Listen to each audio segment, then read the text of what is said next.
You're watching Dark Hearts and True Crimes, where love turns lethal and obsession leaves a trail of silence and sorrow. Tonight's story is as chilling as it is heartbreaking, because behind one of Delaware's most respected names was a deadly secret that cost a young woman her life. This is a story of Anne Marie Fahey.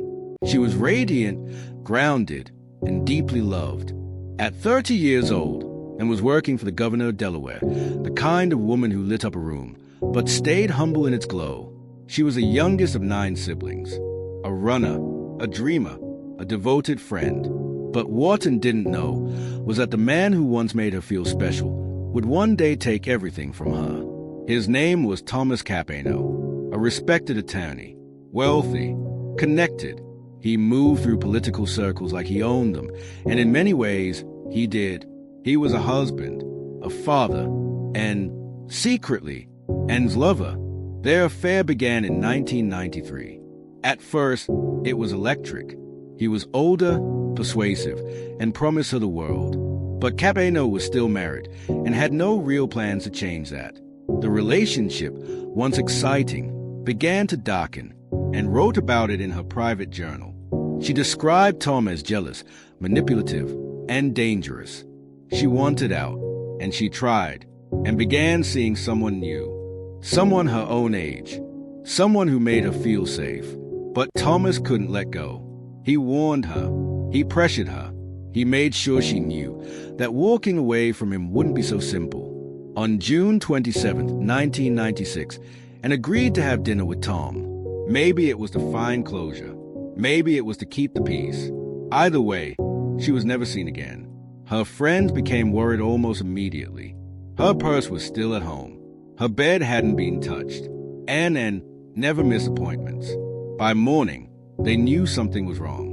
When the police searched her apartment, they found her journal, and what she'd written was devastating.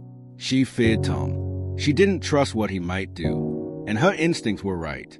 At first, Capano played the part of the concerned acquaintance. He said they'd had dinner, talked, and gone their separate ways. But investigators weren't convinced.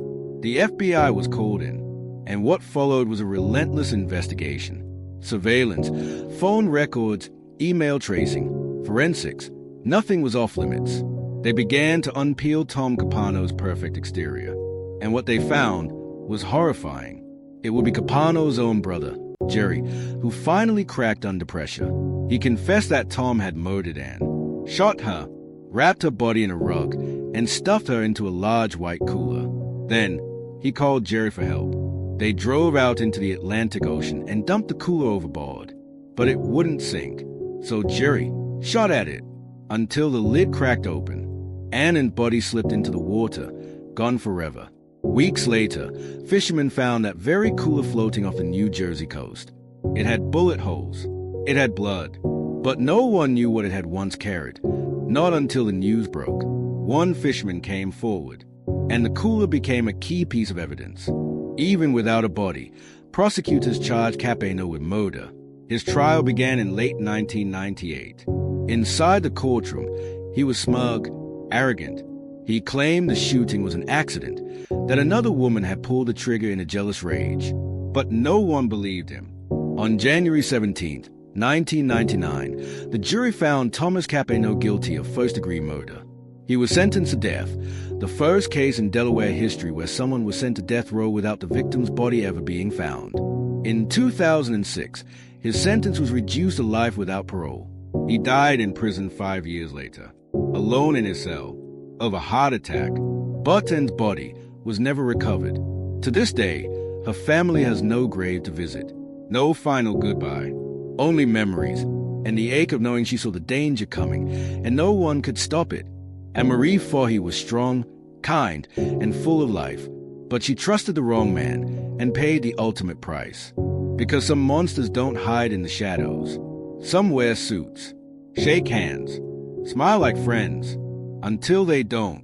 Thank you for joining us on Dark Hearts and True Crimes. If this story moved you, please subscribe, like, and share. More stories of love, lies, and betrayal await. Until next time, stay safe, and never ignore your instincts.